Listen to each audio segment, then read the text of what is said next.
ce conseil-là, là, on a dû faire plus de 1 ou 2 millions juste avec ce truc-là.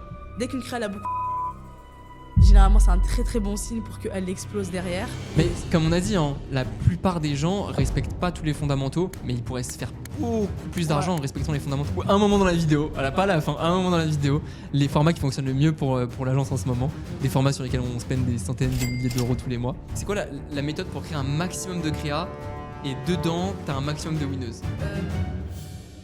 T'es pas millionnaire après ce podcast? Vas-y, c'est bien, j'ai de l'énergie là pour le podcast. Ouais. Le podcast, faut envoyer de la valide. Faut envoyer de ouf. C'est ça l'intro. C'est ça l'intro. L'intro, c'est ça. Ok, non, tu commences à partir de là. En fait, il faut que quand ils finissent de regarder le podcast, ils se disent ok, j'ai plein de choses à aller tester sur mon BM, tu vois. Ouais. Moi, c'est ça que je veux. Et carrément, moi, je veux que les gens là, ils regardent le podcast, ils regardent 1 heure de podcast, ils rentrent à, ils font 10 000 euros. Ah, ils rentrent à de ouf. 50 000 euros avec le podcast. Vas-y, introduis-moi. Mon podcast, du coup, avec Tiziri, c'est la boss, la chef opérationnelle des créas dans notre agence Creative Crafters. Donc, si Creative Crafters en est là aujourd'hui, c'est grâce à elle aussi. C'est la femme de l'ombre. Tu me sauces là, tu me sauces de Je ouf. te sauce, mais du coup, vas-y, continue. Dis-nous un peu qui tu es. Du coup, comme il a dit, moi je suis Tiziri, je suis chargée en fait de toute la partie content stratégie sur toutes les marques qu'on gère. Donc l'objectif c'est dès qu'une marque rentre, c'est qu'est-ce qu'on fait pour qu'elle explose. Donc je ramène, on va dire, toute mon expérience sur chacune des marques qu'on gère, avec bien évidemment tous les créatifs stratégistes derrière. Mais voilà, on va dire que je pilote un petit peu tous les projets et toutes les stratégies de chaque marque. Ouais, donc vraiment Head of Creative Strategy. Ouais. Elle gère plus de 6 ou 7 creative stratégistes. Les créas et les stratégies de créa de plus de 20-30 marques, Exactement. de 20 000 euros de dépenses par mois, plus de 400 000 euros de dépenses par mois publicitaires. Donc vraiment très cool. Et je pense qu'on peut avoir, honnêtement là, le podcast, il y aura de quoi faire. Là, sortez vos calepins parce que je pense qu'il y aura de quoi faire. Bon, on va commencer. Première question. Quand il y a une marque qui arrive, quand tu sais qu'il y a une marque que tu dois gérer, c'est quoi les premières choses que tu regardes chez une marque à implémenter? C'est quoi les premières choses que tu regardes? Ok, déjà quand une marque elle arrive, on fait une grosse partie recherche au sein de l'agence, donc pour vraiment en fait comprendre déjà le secteur de la marque, parce que voilà, on peut avoir des marques de tout secteur, toute industrie, donc c'est super important en fait de comprendre déjà le produit, l'audience de la marque, son persona, son audience, etc. Parce qu'en fait si on zappe cette partie-là, tout ce qu'on va faire après, ça va être inutile parce qu'on aura en fait sauté énormément d'étapes. Donc ça c'est la première chose qu'on fait. Donc on fait une grosse recherche sur la marque. On va aussi voir tous les concurrents donc, que la marque elle peut avoir, que ce soit sur son marché, aussi sur les marchés sur lesquels elle n'est pas. Moi j'aime bien aller regarder là-bas parce qu'il y a toujours des choses à aller prendre sur ces marchés-là aussi. Et aussi du coup derrière, la grosse partie que moi j'aime énormément, c'est vraiment aller sur le BM de la marque, surtout quand la marque a beaucoup de data. Ouais. C'est tout analyser, donc qu'est-ce que la marque a fait tourner, pendant combien de temps, qu'est-ce qui a fonctionné et surtout qu'est-ce qui n'a pas fonctionné. Parce qu'en fait, c'est une étape que tout le monde néglige. Exactement, mais par exemple, tu vois, ce qui n'a pas fonctionné, je ne vais pas aller produire quelque chose qui a déjà été testé par le passé mais qui n'a pas fonctionné. Je vais vraiment me focaliser sur, ok, ils ont testé tel angle, tel créa, tel persona. Qu'est-ce qu'aujourd'hui je peux tester déjà pour aller scale et aussi qu'est-ce que je peux apporter de nouveau, quels angles je peux, on va dire, développer derrière. Donc c'est toute cette partie-là, ça prend un peu de temps au début, mais c'est vraiment nécessaire de faire tout ça, en tout cas dès que la marque elle arrive, quoi. Et c'est intéressant parce que tu vois, il y a beaucoup de gens qui, quand ils analysent un business manager, quand ils vont avoir une marque même, des owners de marque, ils vont juste trait par span, regarder ce qui a fonctionné, ils vont pas du tout regarder ce qui a pas fonctionné. Comment tu regardes ce qui a pas fonctionné et comment tu analyses ça pour ne pas le reproduire justement? Super. En fait, le truc, c'est que les KPI que tu vas regarder pour les créas qui ont fonctionné, tu vas aussi regarder les mêmes pour les créas qui n'ont pas fonctionné. Et c'est souvent indicateur. Par exemple, on parle souvent de hook rate, de CTR, de hold rate, coût par conversion, etc. C'est des KPI qui sont super importants. Certes, quand on a un bon hook rate, ça se voit sur une créa, on va dire, qui est winner sur le compte. Mais un mauvais hook rate, ça se voit directement, par exemple, sur une créa qui n'a pas fonctionné. Généralement, en fait, aujourd'hui, les créas qui sont winners ou qui fonctionnent énormément sur un compte, la quasi-totalité, la plupart du temps, elles vont avoir un très bon hook rate. C'est comme ça. Si le hook, il est super bien, la créa derrière, elle fonctionne. Même si, voilà, il y a des créas qui ont des très bons hooks, ça fonctionne pas derrière. Mais on en parlera un peu plus en détail plus tard. On restitue parce que je sais que tu partages la même vision que moi sur ça. Mais genre... un bon hook rate, on est d'accord que c'est pas forcément d'avoir un haut hook rate. Exactement, parce que parce qu'il y a beaucoup de gens qui se trompent là-dessus. Il y a beaucoup de gens qui pensent qu'avoir un gros hook rate, c'est avoir un bon hook. Alors que pas du tout, en fait. Mais surtout aussi parce que le truc, c'est que moi, je vois par exemple des hooks passer Hmm. qui ont rien à voir avec la vidéo. Ouais. Donc en fait, ça hook bien au début, sauf que si ton produit derrière, il a rien à voir, je pense particulièrement au créa par exemple, où tu sais, les actions, Les le mec qui transitions. saute, Ouais. trucs comme ça. Ouais. En fait, ça pour moi, ok, tu hook la personne, mais derrière, en fait, le produit, T'en il tires suit rien. pas. Et surtout, ton ciblage, il suit pas. Ouais. Ton ciblage, il suit pas du tout parce que.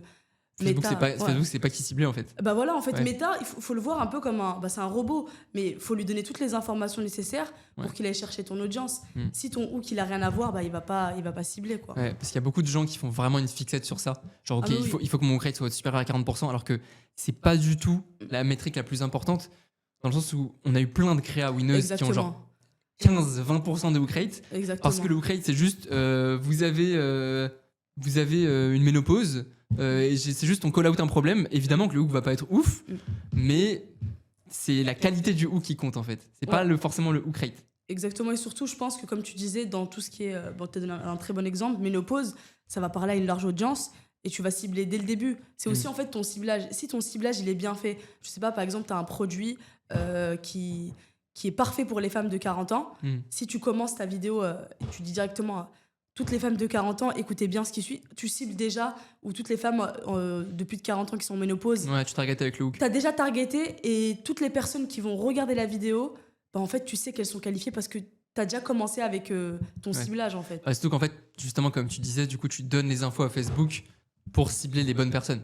Exactement. Ouais. Surtout si tu es en broad, etc., c'est vraiment nécessaire. Si tu pas ça, la créa, elle flop directement. Tu penses quoi des gens qui lancent avec des intérêts? En fait, moi, c'est très rare que je vois ça. Ouais. C'est très, très rare. Maintenant, c'est devenu rare, ouais. Mais quand je À vois part ça... chez les marques très, très corpo. En fait, les marques très, très corpo, elles testent les intérêts. Ouais. Elles ont des ventes et elles continuent à tester des intérêts. Sauf que le problème aujourd'hui, c'est que Meta, il évolue. Moi, j'étais sur Meta à l'époque où c'était des intérêts, on testait plein d'intérêts. Meta, il a Ok, changé. Meta, il a changé. Mais aujourd'hui, pour moi, c'est le broad et c'est ta créa qui fait le ciblage. De toute façon, c'est ce que Meta dit. C'est même pas nous qui le sortons de notre chapeau, quoi. Ouais, c'est ce que c'est vrai, Meta c'est vrai. dit Dans les conférences. dans les conférences, etc. Du coup, toi, quand tu regardes une créa, bon, je me mets un peu en position pour que les gens comprennent, hein, mais comment tu identifies du coup un bon angle marketing? Comment tu sais que cet angle-là, il fonctionne? Sur un concurrent ou juste Non, sur un business manager, par exemple, disons. Quand les gens ils vont analyser leur marque, ils vont analyser leur BM, comment ils voient que quel angle fonctionne? En fait, déjà, quand j'arrive sur un BM et que je vois énormément de créa, par exemple, je vais tout regarder. Donc, je vais lister toutes les créas. Ok, créa 1, c'est cet angle-là. Créa 2, c'est cet angle-ci. Créa 3, enfin, après, je liste bien plus que l'angle, mais je liste un peu toutes les particularités. Et en fait, plus je vais voir un angle se répéter, plus je vais me dire, ok, donc si cet angle-là, on est en train de le répéter plusieurs fois dans le BM, c'est que c'est bon, c'est un angle validé et qu'on est déjà en train de capitaliser dessus pour aller scaler.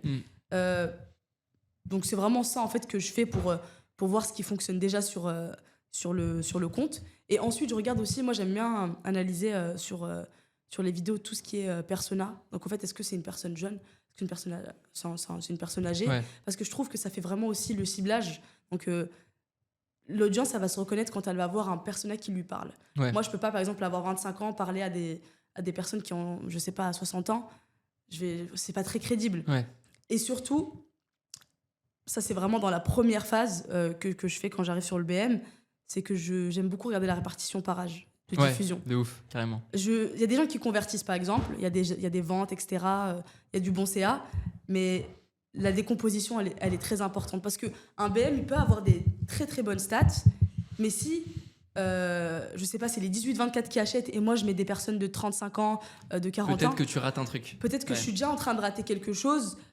si je mettais par exemple une audience qui lui correspond, ça se trouve je vais avoir plus de conversion, un ROAS plus grand. On sait jamais, en fait pour moi c'est que la data qui parle. C'est pas moi qui vais décider de ce qui va marcher, c'est quand je vais lire la data, ok, peut-être que je vais tester ça et ça. C'est ça en fait le métier de créatif stratégiste finalement.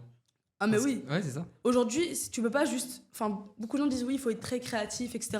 C'est ce que tout le monde pense quand on parle de créatif stratégie, mais pour moi, savoir analyser les chiffres, c'est la plus grosse partie. Si tu sais pas faire ça, ou si tu fais plein de choses mais que tu fais pas ça, en fait tout ce que tu fais ça sert à rien. Parce que tu vas jamais savoir quand est-ce qu'un truc fonctionne, quand est-ce qu'un truc fonctionne pas, sur quoi capitaliser. Ok, ça marche, je vais dupliquer, je vais changer de format, Ouais. etc.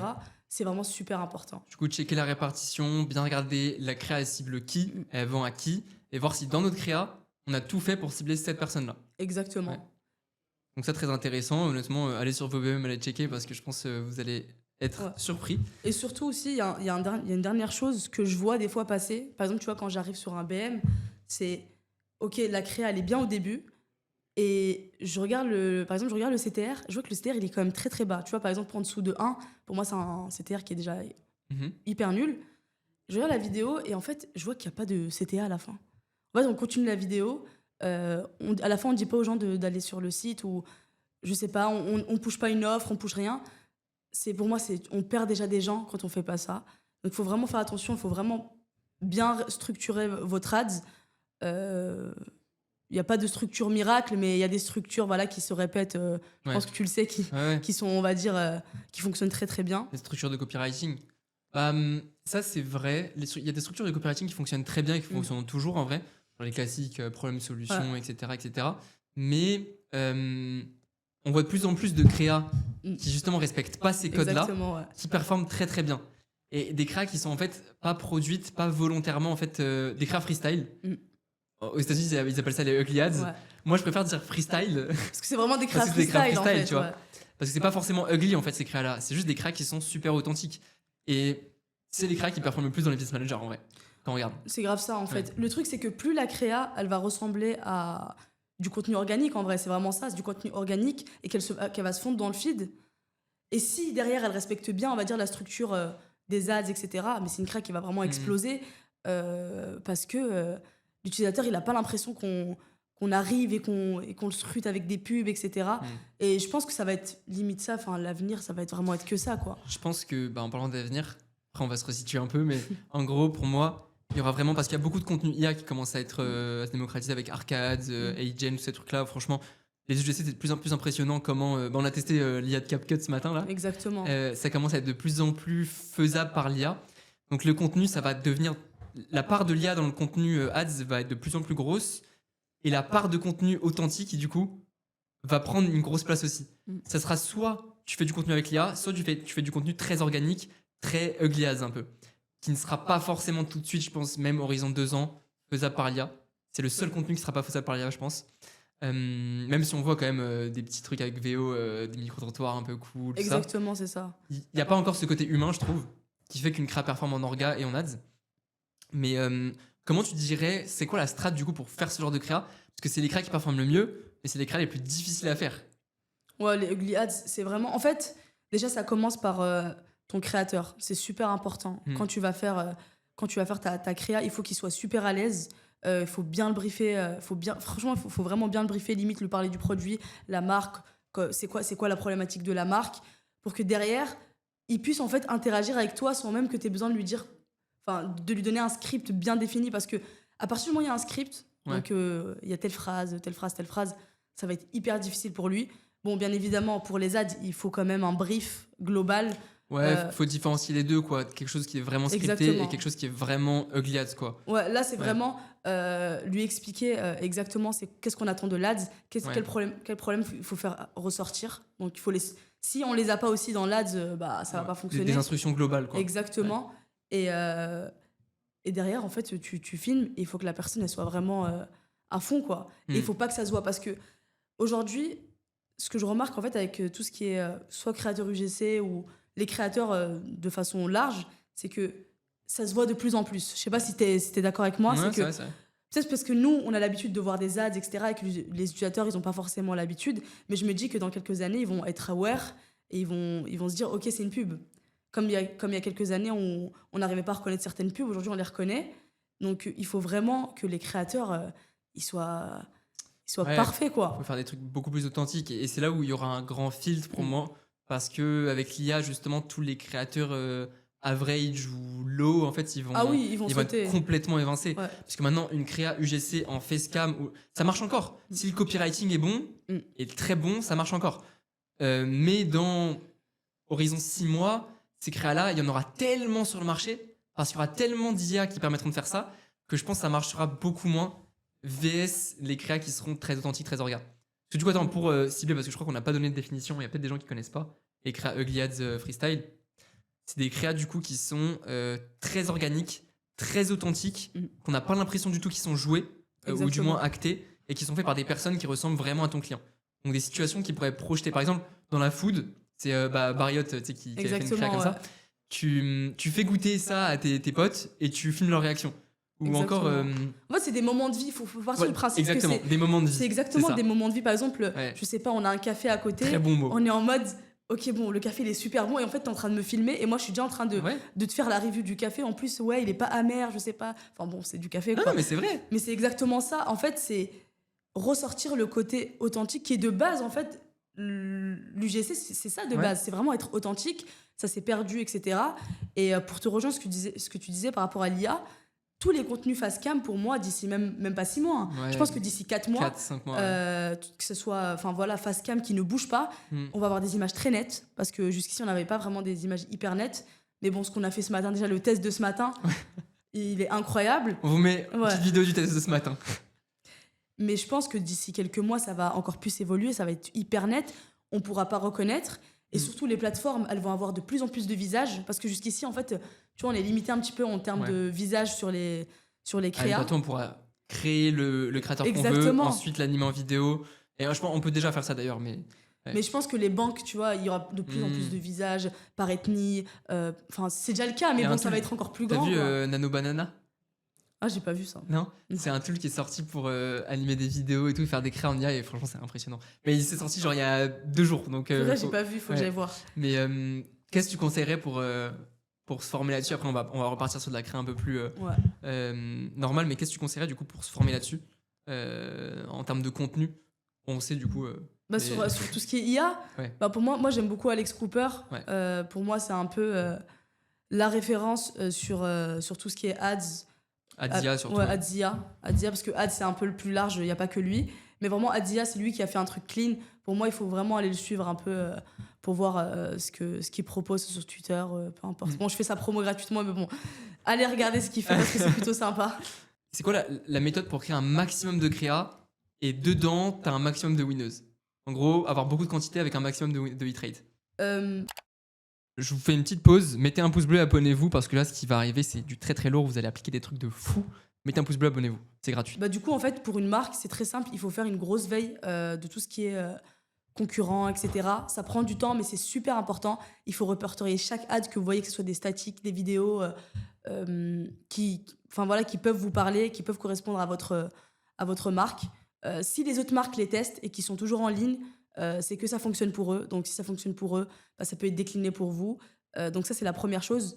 Une fois que tout ça s'est répertorié, c'est très simple. Il faut vraiment l'adapter à votre marque. Donc, que ce soit sur les statiques ou les vidéos.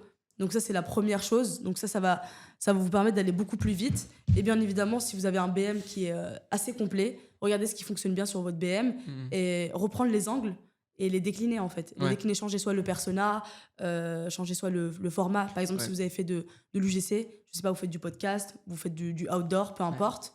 C'est vrai qu'on voit toujours ce même truc, tu vois. C'est qu'ils ont des créas winners, les e-com, mais ils itèrent pas dessus à fond. Alors qu'avec une créa winneuse, honnêtement, tu peux produire tellement. Là, je pense à la marque Z, tu vois. On a trouvé une créa, c'était une statique de base.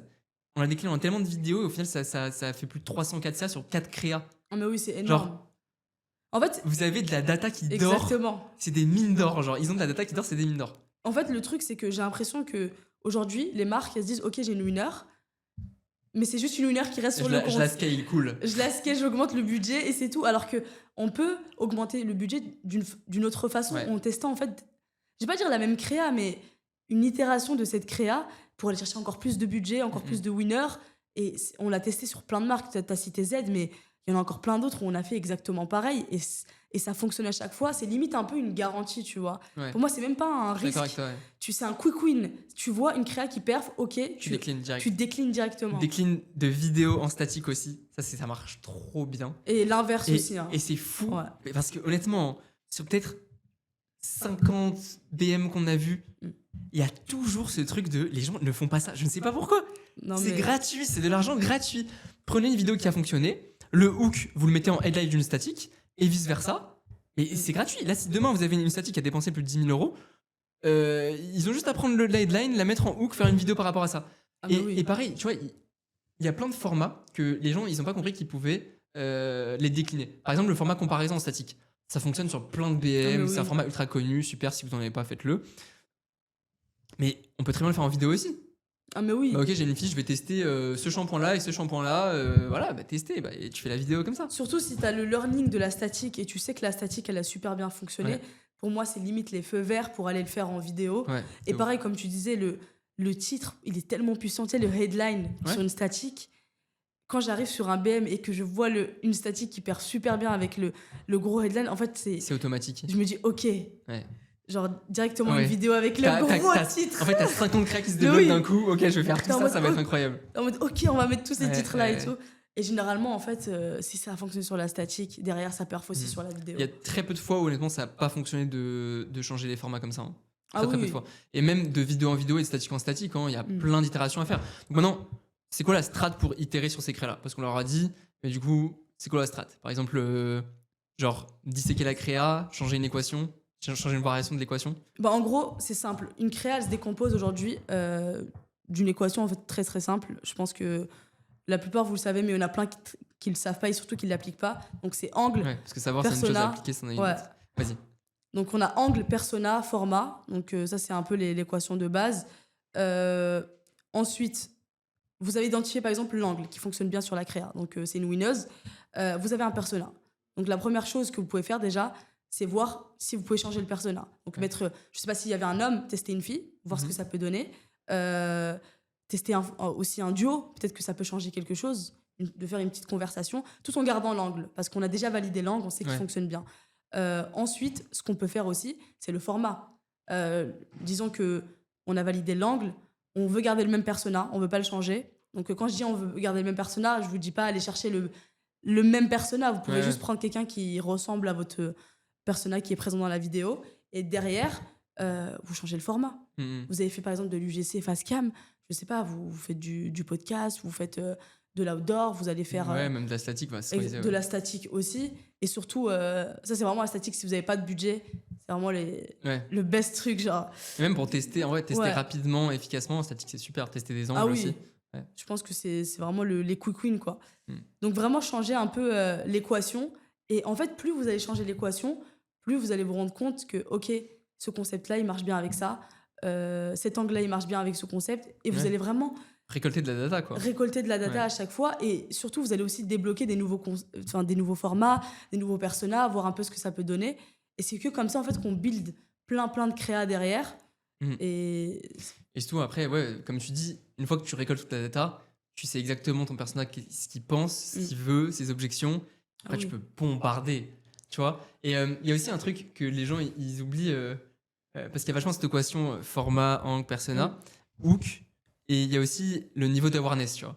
Genre par exemple, il y a plein de fois où juste si tu cut un peu le début de la vidéo et du coup ta créa elle passe de unaware à genre solution aware, en fait juste en coupant le début de la vidéo, t'as une créa qui est solution aware, donc qui va se placer autrement dans le funnel et qui va pouvoir aussi te rapporter des ventes. Alors qu'en fait t'as juste coupé le début de la vidéo, tu vois. Ah mais oui. Je pense tu commences par la solution du coup. Pardon. C'est bon, t'inquiète. Non, mais ce que tu dis, c'est super bien parce que aujourd'hui, nous, on le sait parce que voilà, on a l'habitude de faire des créas, mais il faut se dire que l'audience qui regarde tes ads, ça peut être des personnes qui te connaissent pas, mais ça peut être des gens qui ont déjà vu tes créas, qui connaissent ton produit, qui sont déjà allés sur ta LP sans forcément convertir. Donc, ces gens-là, il leur faut aussi des créas pour passer à l'action. En fait, il faut prendre les clients comme... En fait, ils sont à différents paliers. Donc, on va avoir top of funnel, middle et bottom. Et il faut des créas pour chaque catégorie, on va dire. Parce que si, par exemple, tu arrives à faire de l'acquisition, tu arrives à ramener plein de personnes sur ton site, mais derrière, tu n'arrives pas à les faire convertir, sachant qu'aujourd'hui, pour qu'une personne elle convertisse, il faut qu'elle ait vu au moins 5 à 7 fois des vidéos à toi ou des statiques, peu importe. Il faut de la répétition. Si tu n'as pas tout le funnel, si tu couvres pas tout le funnel, c'est KO. Donc, il faut faire découvrir la marque, il faut les convaincre et il faut les faire convertir avec ton offre ou peu importe ce que ton CTA. Il faut que ton CTA il soit super fort. Et c'est pour ça aussi que, pour moi, sur le BM, il y a beaucoup de créas. Donc, on va avoir par exemple des vidéos, des statiques, etc. Sauf que pour moi, elles se complètent toutes. Mm. Aujourd'hui, un utilisateur, il peut voir ta vidéo, il peut kiffer la vidéo, aller sur le site, pas convertir, revoir une statique, par exemple, juste après, et convertir sur la statique. Ouais. Ça veut pas dire que ta vidéo, elle est nulle. C'est juste que ta vidéo, elle fait partie du funnel d'acquisition. Exactement. Tu as vraiment construit, on va dire, tout ton funnel. Et ça, il faut vraiment le prendre en compte. Je trouve que beaucoup de gens, en fait, ne le prennent pas en compte. Et c'est déjà arrivé, par exemple, que sur un BM, on cut une créa vidéo parce qu'elle n'avait pas vraiment, on va dire, de gros retours. Alors c'est du Ouais. unaware, quoi. Alors qu'en fait, c'est une créa qui va littéralement servir D'entrer dans le funnel, ouais. à entrer dans le funnel. Il faut avoir un peu cette vision. Tu sais, des fois, il faut prendre un peu de recul et se dire, OK, Voir le funnel en entier exactement. et pas micro, quoi. Ouais. Exactement. Et petit disclaimer quand même, si vous êtes des débutants qui n'ont jamais lancé de créa, Faites pas ça. faites pas ça, ne vous embêtez pas avec le funnel. Mais si vous commencez à avoir du spend 10, 20, 30 000 euros par mois et plus, hein, c'est des techniques qui marchent pour les gens qui font plus de 300, 400 000 euros par mois de dépenses.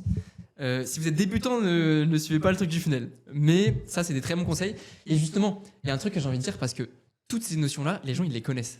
Tu vois, en vrai, tout le monde en a entendu parler. Mais les applique Mais pas. personne les applique. Exactement. Personne. En fait, le truc, c'est que les gens pensent qu'il y a une recette, tu sais, genre Ouais. un truc magique.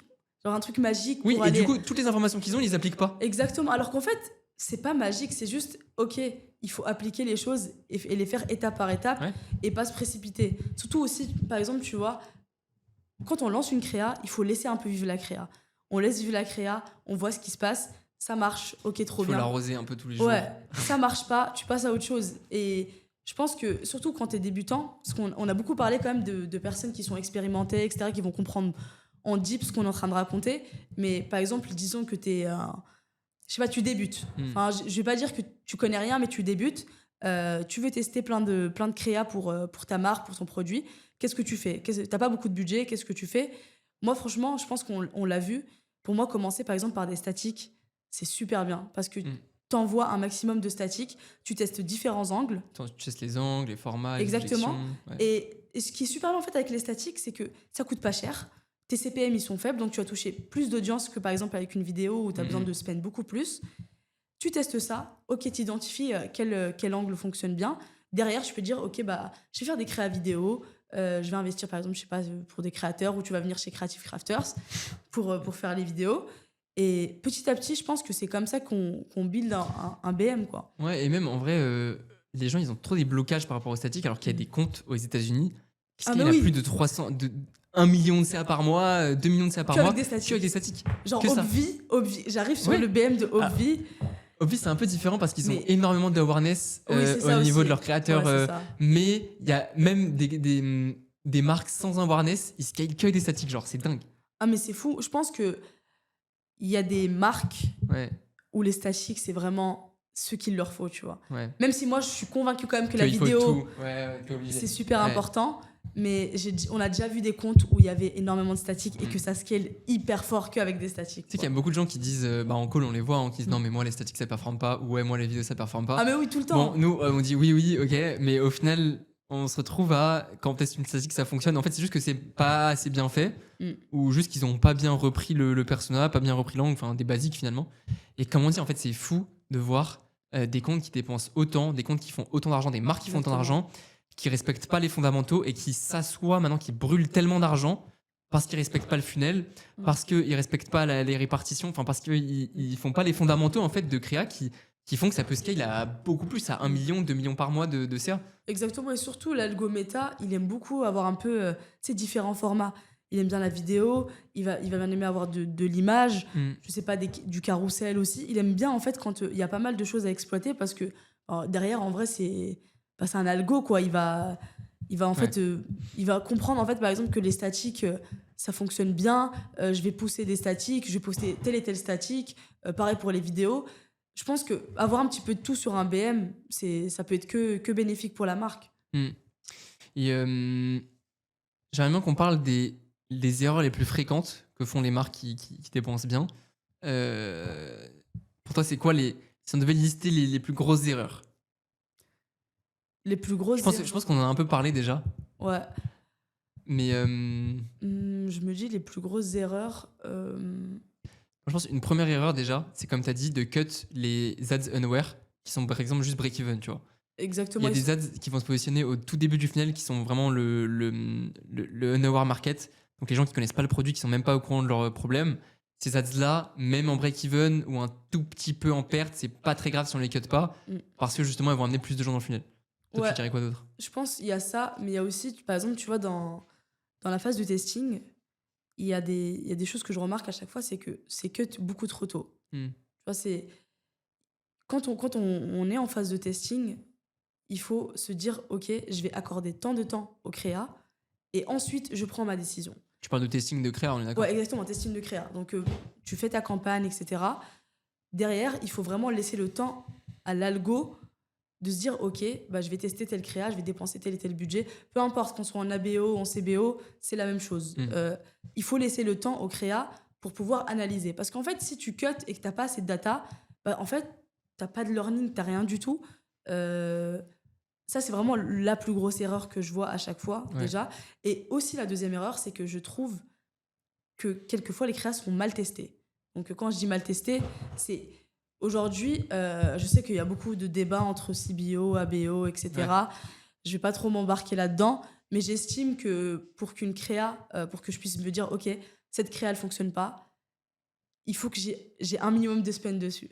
Si j'ai pas de spend dessus, je me dis pas, en fait, moi, je me dis pas, ouais, Meta, il a dit, cette créa, elle marche pas. Pour moi, une créa, par exemple, où on a spend 1 euro, 2 euros, c'est pas possible d'avoir du learning et de se dire qu'elle marche pas, tu vois. Dans une optique de compréhension de data. Exactement, tu vois. Et tu dirais, du coup, que tu as besoin de combien de spend sur une créa pour savoir à peu près pourquoi elle n'a pas fonctionné, genre? Moi, je pense que la faire tourner au moins sur 3-4 jours, tu vois, avec 50 euros de spend. Du coup, on va être à 150, allez, 200 max. Pour les gens qui ont bien le budget, du coup. Pour les gens qui ont bien le budget, parce que ça va nous apporter la data qui est nécessaire. Par exemple, tu vois, si une créa qui n'a pas marché, je peux voir, par exemple, qu'on a bien hook, on a réussi à attirer l'attention. Bien évidemment, quand le hook, il a un rapport avec la vidéo. Mais derrière, je peux voir que le body, il n'est pas forcément waouh. Donc déjà, ça me donne des indications. Je peux me dire, OK, le hook est bien, peut-être que mon body n'est pas bien. Donc peut-être que je développe pas assez bien sur le corps de la vidéo. Et ça va me donner déjà de la data, même si j'ai dépensé et que j'ai pas fait de vente, je sais déjà ce qui se passe sur la vidéo. Donc ça, c'est une chose. Et derrière, je peux mettre en place des actions, etc. En fonction de ces datas. Mais voilà, il faut vraiment un minimum de spend, quoi. Je pense qu'il y a deux teams là-dessus.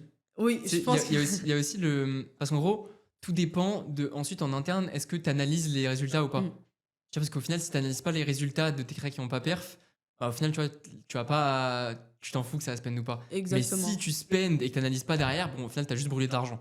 Tu as littéralement brûlé du cash, tu vois. Il y a aussi la team CBO, la team des personnes qui disent OK, l'algo, il sait ce qu'il fait. Il va dépenser sur la créa qu'il veut. En soi, il n'y a pas de mauvaise méthode. En fait, il n'y a pas de mauvaise méthode. C'est juste, c'est nos préférences. Moi, je sais que j'ai mes préférences sur le BM. J'ai vu des BM où le CBO, la méthode CBO, très bien, elle est très très bien. Et on voit plein de BM où la BO est très bien. At scale, en vrai, on va pas se mentir, c'est moins chiant dans le sens. Exactement, ça aussi. Il y a aussi un autre problème que moi je vois beaucoup, c'est que les marques juste copie-collent, en fait, ce qui se fait. Horrible. Genre, tu prends les créas du concurrent, tu refais exactement la même chose. Soit tu la voles, soit tu refais exactement la même chose. Alors, au début, pourquoi pas, mais le but, en fait, si vous voulez vraiment aller... Enfin, pour moi, si une marque veut vraiment outscale un concurrent, veut vraiment aller prendre tout son marché, tu es obligé de partir de ta data à toi. Ah bah oui, parce clairement. Que tu testes tes créas, tu peux voler celle du concurrent, d'accord, pas de problème. Mais une fois que tu as celle du concurrent, que tu as ta data en interne parce que tu payes du coup Facebook pour avoir des résultats et pour avoir de la data, tu comprends ta data, tu fais les méthodes d'itération et tu repars de tes créas à toi. Mais arrête de... Il y en a plein qui sont fixés là-dessus, quoi. Ils font que ça, ils font que aller voler. On l'a tous fait. Ouais. Hein. Mais je trouve qu'aujourd'hui, aller voler, ça a changé. C'est plus comme avant. En fait... Voler ou copier? Là, c'est voler. Par exemple, Okay, je vois une créa chez un concurrent, je la prends. Surtout si je suis sur le même marché, je la prends et je la republie. Faut se dire que Meta, aujourd'hui, l'algo, il est super intelligent. C'est-à-dire qu'il peut scrap les créas et il sait que la créa, elle a déjà été publiée. Donc, en fait, déjà, quand tu fais ça, tu vas cibler la même audience que ton concurrent qui est déjà en train de spend plus que toi. Donc, t'es en enchère. Sauf que lui, il va te prendre trop de parts de marché vu que toi, tu viens de commencer. Ça, c'est la première chose. Et derrière, tu vas avoir des CPM hyper élevés quand tu fais ça. Pour moi, OK, tu as vu un concurrent qui fait une très bonne créa, elle est super bien. Tu la prends, tu la retravailles je sais pas, peut-être tu peux changer les clips, tu changes tes wordings, tout en gardant un peu les mêmes angles parce que tu sais que c'est ça qui fonctionne. Tu la retravailles, tu la pushes sur Meta, ou je sais pas, tu changes quelques trucs. Ouais. Mais pour moi, le copier-coller un peu de Ouais. pirate, quoi. Mais c'est tout, même pas pirate en soi, tu sais, mais juste prendre la créa et la refaire, tu vois. Exactement, c'est Par ça. exemple, si tu vois, genre moi, tu sais, au début, il y avait beaucoup ce truc. Moi, je le faisais aussi quand j'ai commencé à créer Ouais. la strat. C'est que j'allais scraper les vidéos des concurrents et je refaisais exactement les mêmes. Genre, je les refaisais avec notre propre contenu. Exactement. Mais le truc, c'est que c'est bien au début, mais justement, tu comprends pas, ça veut dire que tu C'est ça comprends que pas le j'allais client en dire. fait. Tu comprends pas ce que tu Tu fais. comprends pas ce que tu fais, tu comprends pas le client, tu comprends pas la data. Donc au final, long terme, tu vas perdre. Court terme, tu vas gagner, long terme, tu vas perdre. Et surtout, ça se trouve, si tu te poses et tu comprends, tu vas faire plus de résultats que lui. Et tu vas avoir beaucoup plus d'argent. Oui, Et oui, tu vas clairement. comprendre. Et derrière, Ouais. quand tu vas publier, tu vas dire, OK, ça a marché. Et tu sais pourquoi ça a marché.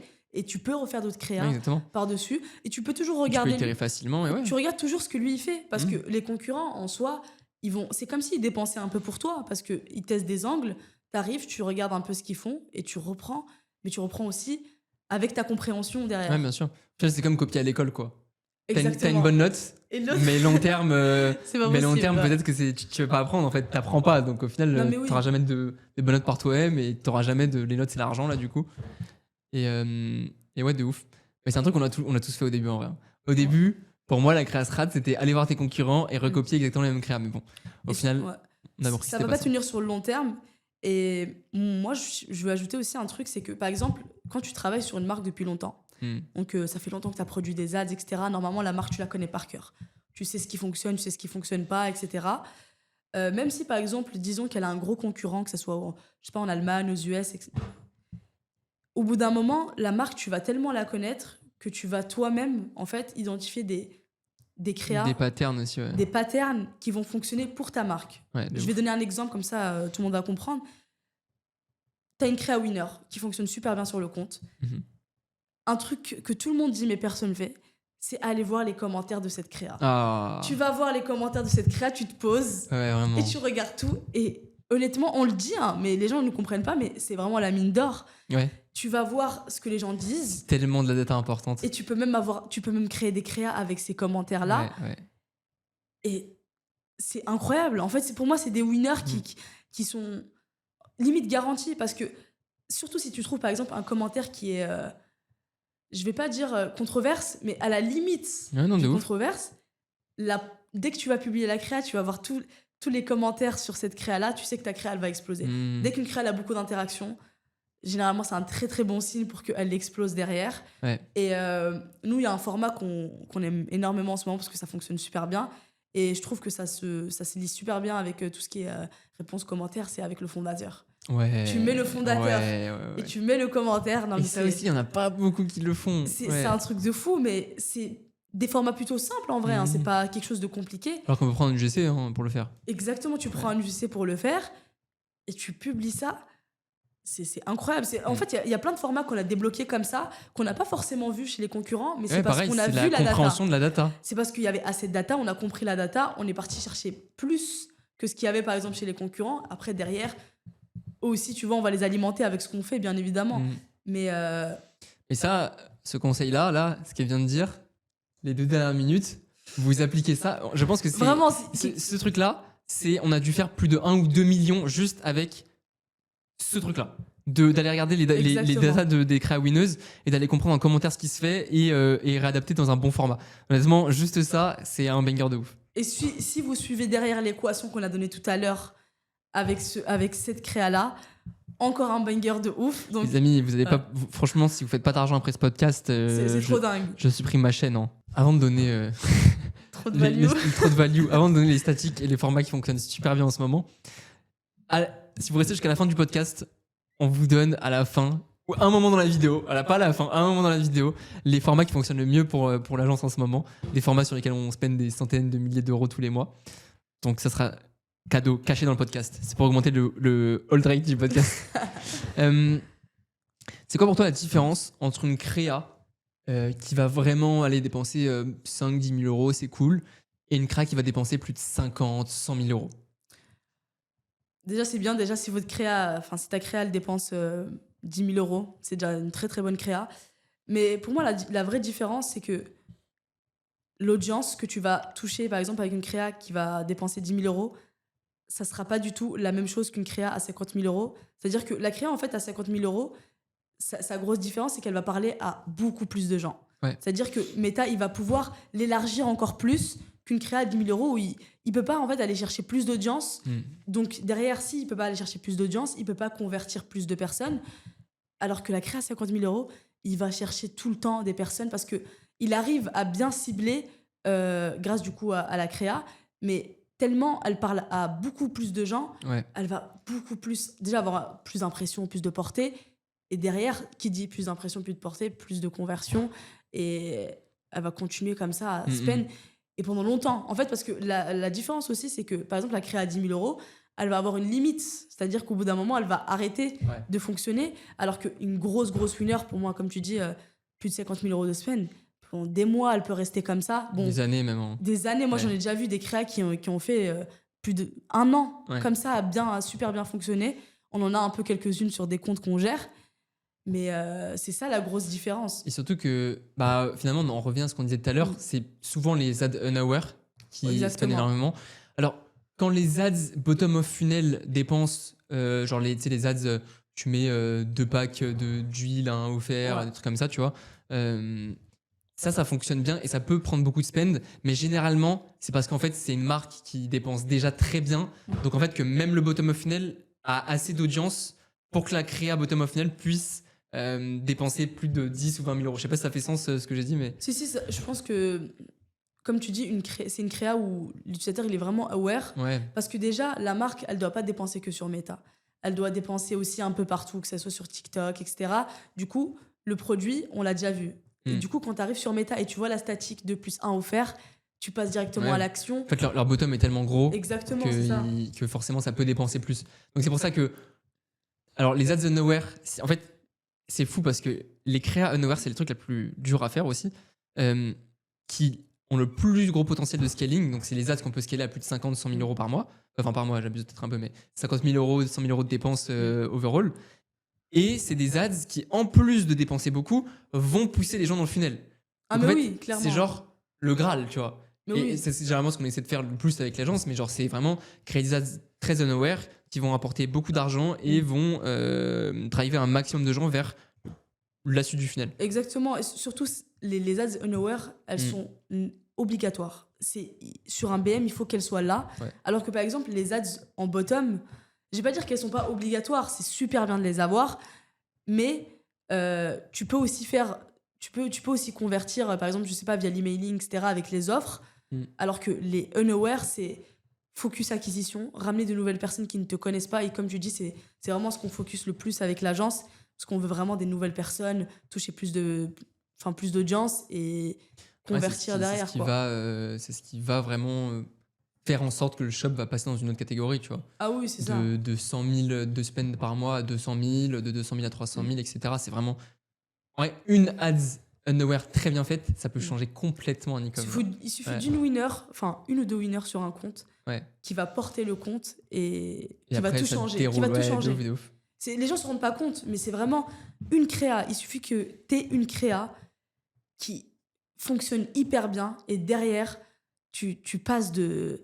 Je sais pas, tu passes de 2 000 euros de spend par mois à 10, 15, 20, 30 et tu scales comme ça tous les mois.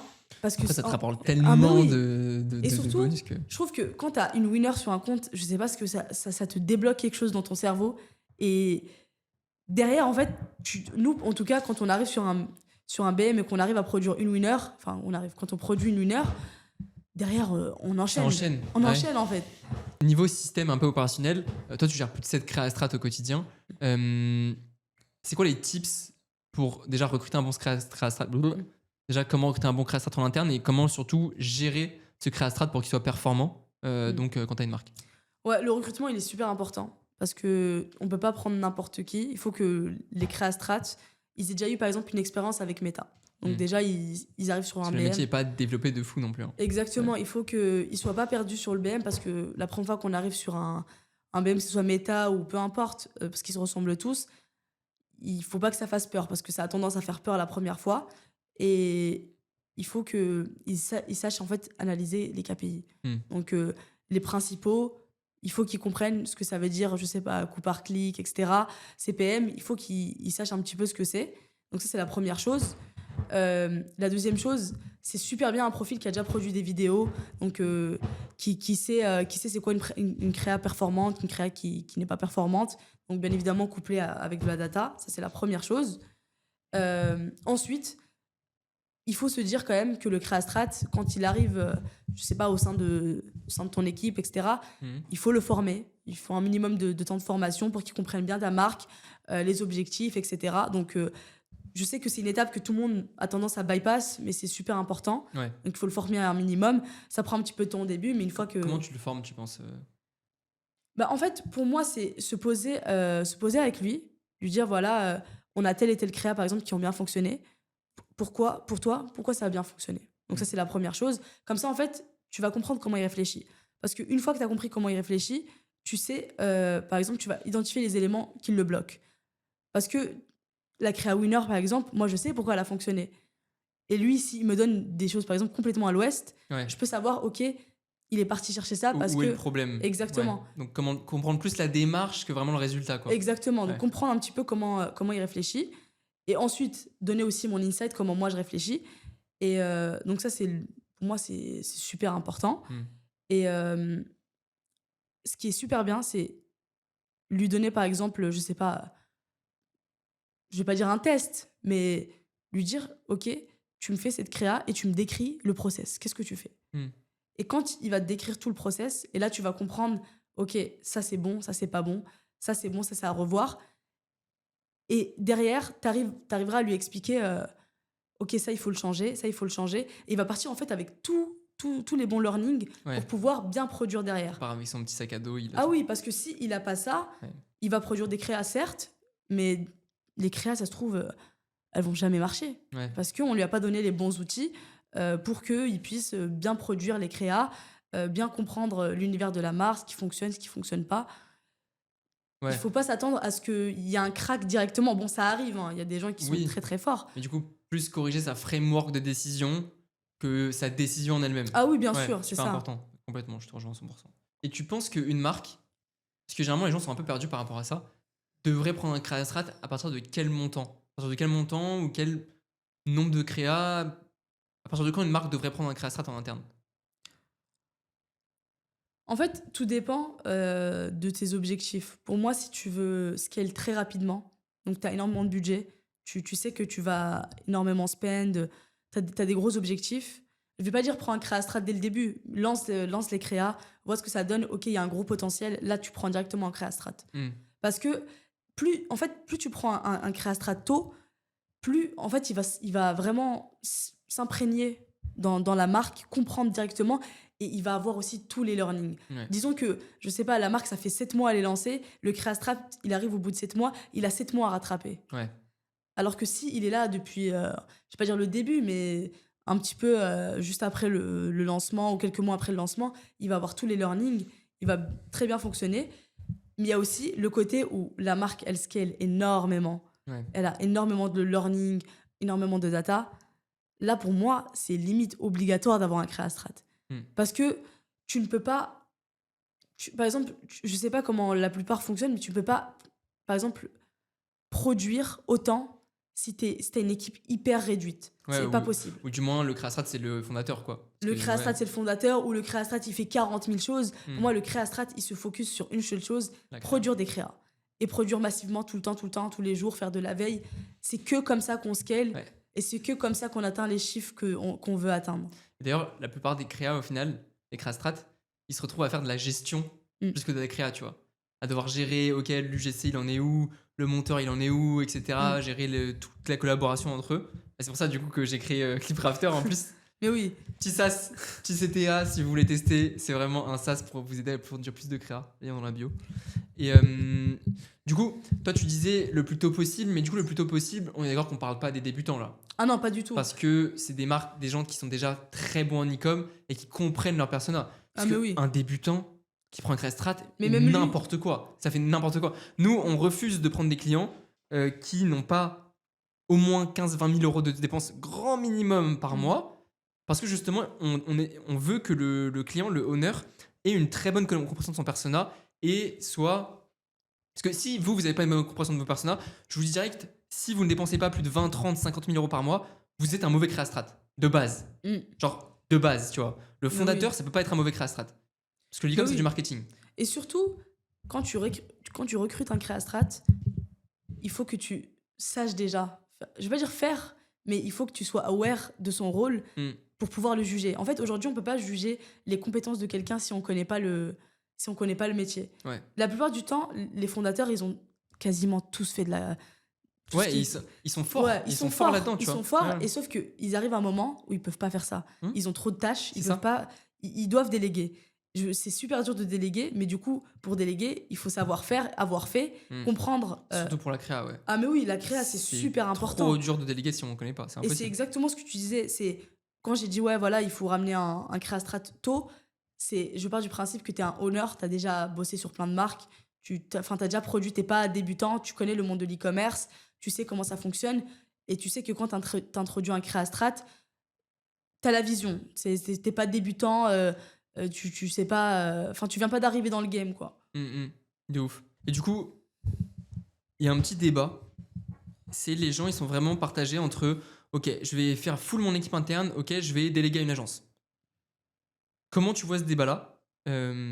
Parce que nous, on fait les deux en soi, on implémente des équipes en interne et on fait aussi du coup la créa strat pour la créa strat et la production de créa pour les marques e-com. Tu penses que dans quel cas tu devrais développer en interne, dans quel cas tu devrais être en agence et dans quel cas tu devrais faire les deux en fait? Déjà, moi j'ai un avis assez tranché. Moi je pense qu'on devrait faire les deux. Ouais. Déjà de base, c'est parce que pour moi ça c'est vraiment le combo gagnant. Alors quel est l'avantage de faire les deux? L'avantage de faire les deux, déjà, quand tu travailles avec une agence, moi je parle par exemple pour notre cas, l'agence ne travaille pas que sur une seule marque.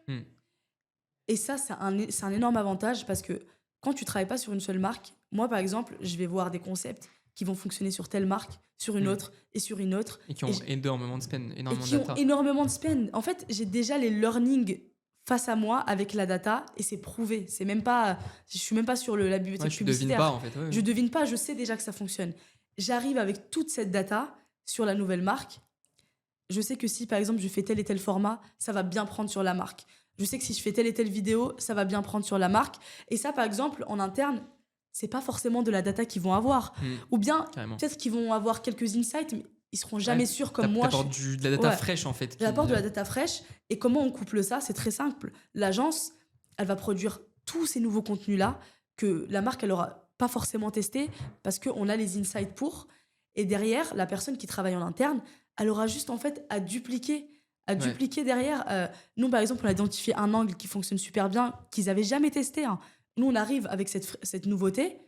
Derrière, ils ont juste à dupliquer. En fait, la marque en interne, ils font que l'angle A, B, C. Toi, tu arrives avec l'agence, t'envoies l'angle Z, et là, ils dupliquent plein de Z et de Y dans l'interne, quoi. Exactement. Et surtout, il y a des formats que nous, par exemple, on peut produire. Et pour une marque avec son équipe en interne, ça va être plus compliqué parce qu'il n'y a pas de process. Nous, on va avoir tous les process qui sont définis parce qu'on a plein de marques à gérer. Donc, on est obligé d'avoir des process. Et eux, déjà, s'ils veulent faire ça, ça va prendre énormément de temps. Nous, on va leur faciliter la tâche. On va le faire déjà avec tous les learnings qu'on aura fait. Eux, ils auront juste à dupliquer et à produire plus de créa. Et surtout, ce qui est super important, c'est que nous, quand on va produire, on va aussi avoir tous les rushs. On va avoir tout ce qu'il leur faut pour produire des créas sans forcément avoir à aller chercher des créateurs, etc. Tout le process qui est un peu chiant, qui prend du temps. Ouais, de ouf. Ils n'auront même pas à le faire. Ils vont juste aller prendre, écrire le script, monter et publier. Ouais. Et en vrai, c'est intéressant parce que les gens, ils disent beaucoup, ok, une agence, elle a plusieurs clients, elle n'a pas le temps de s'occuper de moi et tout. Mais moi, je pense qu'il ne faudrait jamais avoir qu'une agence en créa, tu vois. Alors, tu peux, mais c'est là que tu deviens assez dépendant.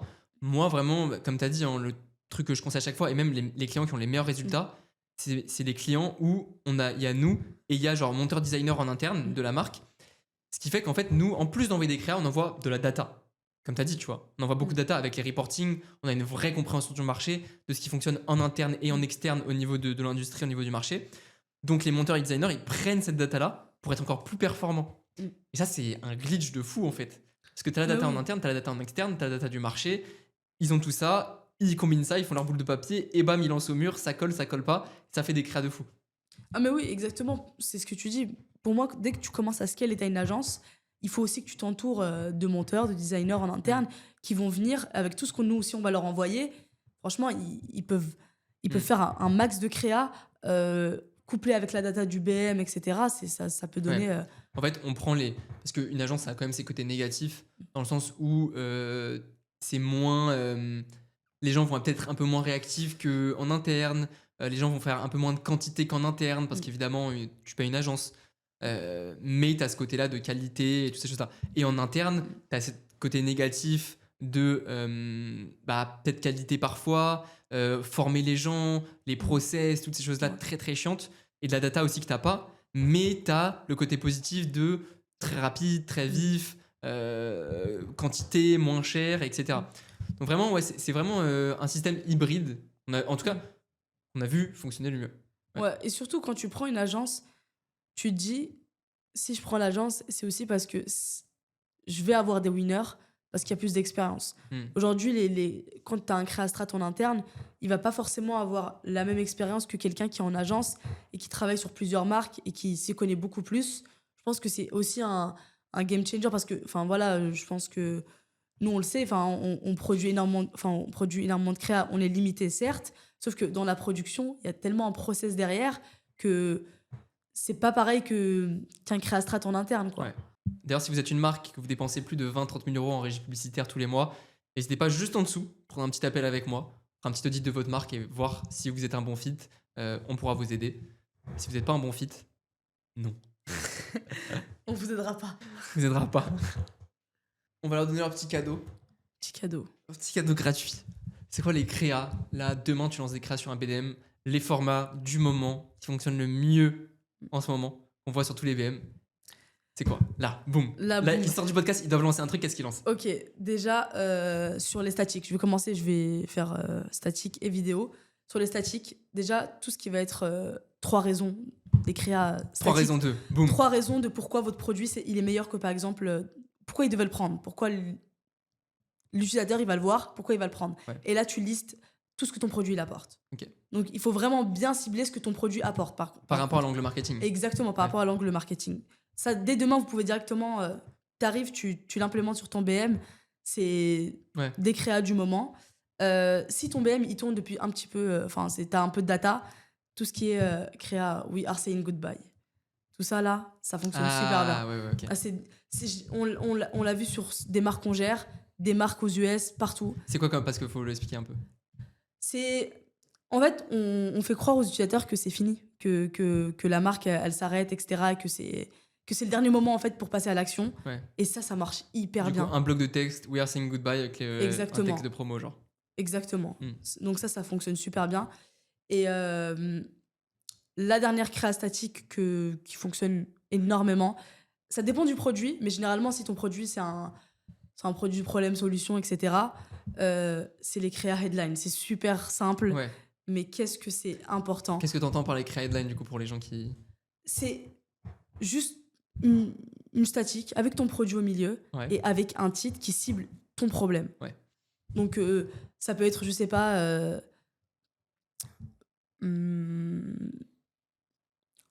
j'essaie de trouver une problématique sur un produit. En vrai, c'est surtout dans ces créas-là le wording qui joue. Ah oui, le wording. On parlera du wording, on n'en a pas parlé. Bah en fait, juste après. On va finir, on va leur donner tous les formats après. Un problème, par exemple, sur un produit. Les boutons. Les boutons. Dites adieu, je sais pas, dites adieu à vos boutons en 30 jours. Avec les garanties, tout ce qui est garantie, dès qu'on commence à donner des dates, donc 90, 30 jours, ça fonctionne super bien. Un peu offre, headline offre. Ouais, de ouf.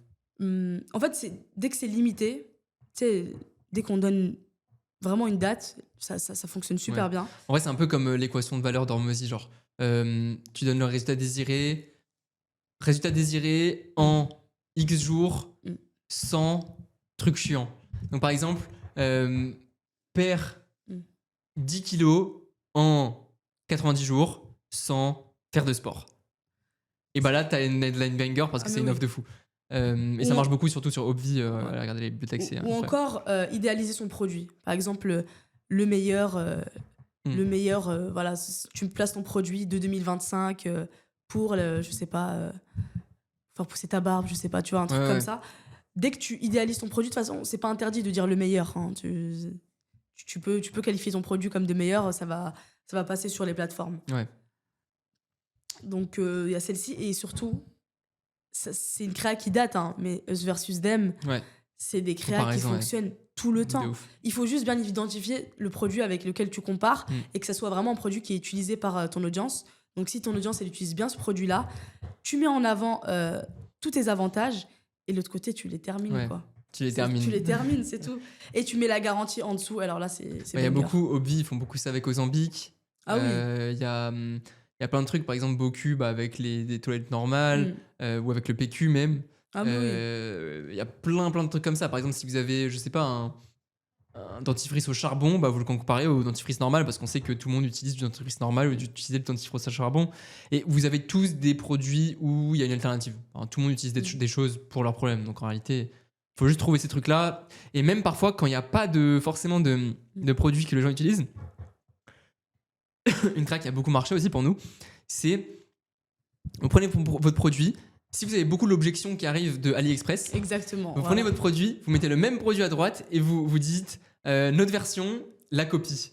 Et là, vous listez, en fait, la copie, elle marche pas, elle est pas durable, je sais pas, elle se casse au bout de 2 semaines, et la tienne, elle résout vraiment ton problème, elle tient longtemps, et après, le but, dans la comparaison avec votre produit versus la copie, c'est que dans votre produit, vous démolissiez les objections que vous avez le plus souvent, qui vous disent, ok, c'est une arnaque, ça dure pas, ça se casse vite, ça marche pas, etc., etc. Et ça, c'est vraiment dans le cas, comme tu dis, où le produit, il est très, très présent sur les plateformes. Ça marche beaucoup pour les shapewear, pour les trucs qui tournent beaucoup, en fait. Genre les shapewear, les produits un peu, je sais pas, pour les genoux, les trucs un peu... Ah ouais, il y a beaucoup de trucs qui tournent. Les huiles, les... Non, mais c'est sur plein de produits à chaque fois. Autre format, allez, boum, boum. Vous avez déjà plein de trucs à lancer là. Franchement, si vous n'êtes pas millionnaire après ce podcast... On en a parlé tout à l'heure, là c'est pour la vidéo, mais c'est le format fondateur. Pour moi, il faut absolument l'implémenter. Dès que tu peux l'implémenter sur ta marque, tu trouves un créateur qui va représenter ta marque et tu le mets en place. Et ce qui est super bien avec ce format, c'est que tu lises toutes les objections de ta marque et tu le fais parler. Et tu le présentes bien évidemment comme le fondateur. Sinon, tu l'humanises pas. Parce que si tu lui donnes pas d'autorité, ça va pas prendre. Ouais, faut lui donner l'autorité, il faut lui dire que c'est le fondateur. Je vous conseille pas de dire direct dès le hook, mais faites un hook avec l'objection et tout, et après tu dis je suis le fondateur de X marque, et en fait voilà pourquoi c'est de la merde ce que tu dis, voilà pourquoi ton objection c'est faux. Et après tu t'enchaînes les objections. C'est ça. Et voilà, parce qu'en fait ça donne plus d'autorité, plus de social proof au fondateur. Allez, autre format, direct, boum. Mais on a parlé de fondateur, mais tout dépend de votre produit, mais dès que vous allez avoir une figure d'autorité sur votre vidéo, ça prend super bien. Je sais pas si votre produit, un médecin. Ouais, voilà, un médecin. Vous êtes en pharmacie, ça fonctionne super bien aussi. Ouais, on l'a fait, dès que vous allez placer en fait une figure d'autorité, l'utilisateur il va jamais se dire c'est pas un vrai médecin, tu vois. Faut mettre des vieux. Il faut mettre des vieux. T'arrives, tu leur mets une blouse et ça fonctionne super bien. Très bien. Tout ce qui est aussi, comme tu disais, Ugly Ads en outdoor, format assez dynamique. Plus compliqué à faire, mais... mais si c'est compliqué à faire, c'est que c'est pas duplicable, ça fonctionne plus derrière. Donc ça prend super bien. Il y a quoi d'autre ? Podcast. Ouais. Le format podcast, c'est... En fait, c'est un peu un quick win, hein, je vais pas mentir. Honnêtement, ça fonctionne... ça donne énormément d'autorité aussi, en fait. Surtout quand c'est bien fait, quand c'est authentique, quand c'est une vraie conversation, que ça fait vraiment naturel et qu'on adresse bien les problèmes dès le début, ça peut être que banger sur un compte. C'est vraiment... Tu mets le micro devant quelqu'un, directement, tout ce qu'il dit devient vrai. Tout ce qu'il dit, c'est une anecdote. Après, il faut bien le faire. Il y a des manières de le faire. Il faut que ce soit bien storytellé un peu. Il faut que ce soit très, très naturel. Ouais. Je pense que c'est ça le défi, parce qu'on voit quand même... Moi, j'ai déjà vu des podcasts qui fonctionnaient pas. Horribles. Mais quand je regarde, je comprends pourquoi ça fonctionnait pas, parce que ça fait trop scripté, c'est pas possible. D'ailleurs, ça nous fait une mauvaise réputation parce que nos podcasts sont quand même ultra authentiques. Comme il y a des gens qui font des podcasts et que les podcasts sont trop nuls. On a l'impression que c'est nous. Mais non, c'est pas nous en fait. Non. Mais Sinon, si votre produit, par exemple, il résout un problème et qu'il y a une vraie solution, c'est-à-dire qu'il y a un avant et un après le produit, là, c'est vraiment toutes les créas en vidéo, hein, bien sûr. On commence, comment je suis passée de ça à ça, ou comment j'ai eu telle et telle évolution. ouais. Et dès le début, dès le hook, parce Ouais. que on veut créer l'effet waouh. En Donc, green si screen aussi. Ouais. voilà, si on veut créer l'effet waouh, on fout un green screen, on met l'avant et l'après. C'est un peu le bypass de Meta. Parce que l'avant-après, c'est un peu difficile sur Meta. Mais en vidéo, ça passe super bien et t'es jamais bloqué. Hein. Tu mets l'avant, tu mets l'après. Et derrière, tu déroules. Ah, donc pas sur la même frame, quoi. Ah oui. Parce que je crois que le truc de Meta, il détecte quand c'est sur la même frame. Ouais, quand et avec le ouais. trait, il arrive à détecter. Donc, il faut, surtout en statique, il faut l'éviter. Ce qui est bien, et la craque a très bien performé aussi pour nous, je crois qu'elle se fait plus de 40-50 000 euros. C'est green screen. Ça, c'était moi avant. Exactement. Ça, c'est moi maintenant.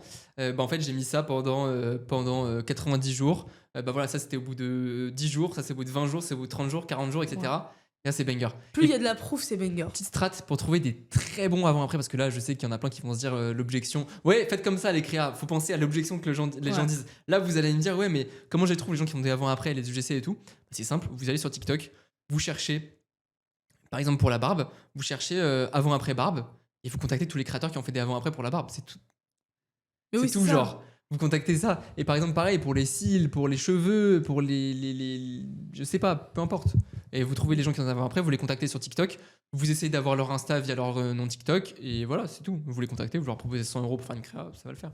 Ouais, c'est ça. En fait, les gens se disent que c'est hyper compliqué, alors que pas vraiment. Ouais, Il faut juste contacter les gens et structurer sa créa, et derrière. Un peu des brouillards. Et la dernière créa, enfin, je sais pas si tu veux rajouter, non, vas-y. mais on n'en a pas beaucoup parlé, mais c'est toutes les créas mash-up avec les témoignages. Ouais, donc, si t'as énormément de data sur ta marque, tu prends tous les témoignages que tu vas avoir et tu les enquilles sur la créa. Ouais. Et si tu arrives par exemple à avoir un hook, je sais pas, j'utilise ça depuis, je sais pas, 30 jours et ça fonctionne super bien. Et là, tu enchaînes les témoignages et à la fin, tu colles un CTA. Ça fonctionne super bien. Ça prend tout le temps en fait. Sur toutes les marques qu'on le teste, ça prend. Surtout encore plus sur les marques qui ont besoin de beaucoup de social proof. Ah oui. Des marques qui vont avoir l'objection souvent, ouais, est-ce que ça marche? Je suis un peu sceptique. Ça marche trop bien. Tu vois, on avait des parfums à un moment. Mais oui, ça fonctionne trop bien. bien. Et donc mettre plusieurs visages sur les vidéos, c'est un truc, c'est banger de ouf. Ah mais oui, certes au début ça prend un peu de temps d'avoir un petit peu toute la, tous les rushs, mais une fois que t'as assez de rush, mais ça c'est un truc de fou. Et encore s'ils n'ont pas le budget, ils peuvent récupérer du contenu à droite à gauche. Oui. Et pouvoir faire comme ça, c'est facilement. Et comme on l'a dit avec l'IA aussi, tu peux faire des trucs donc.